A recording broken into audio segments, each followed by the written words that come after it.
জন্মদিন কেমন হয়? উত্তর এলো, সে তো সব থেকে স্পেশাল একটা দিন, যেটা সবার জীবনে আসে। আমি আবারও প্রশ্ন করলাম, কি হয় সেদিন?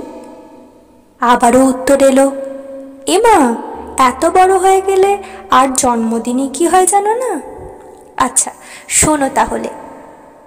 জন্মদিন গরিবদের হয় না, কারণ পেটের দায় মেটাতেই পারে না। জন্ম তারিখ মনে রাখলেও মাতামাতি করা তাদের সাজে না। আমি বললাম, বড়লোকদের জন্মদিন কেমন হয়? একটু হেসে উত্তর এলো, সেটা শুনে দুঃখ পেও না। বড়লোক মানে জন্মদিনে এলাহি ব্যাপার। রাত 12টা থেকে শুরু করে সেলিব্রেশন, কখনো 2বার, আবার কখনো 3বার।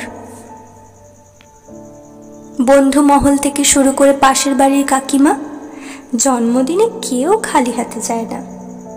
স্ন্যাক্স থেকে শুরু করে সফট ড্রিঙ্কস, সব কিছু আছে মেনুতে। লোক দেখানো জন্মদিন শুধুই বড় লোকদের।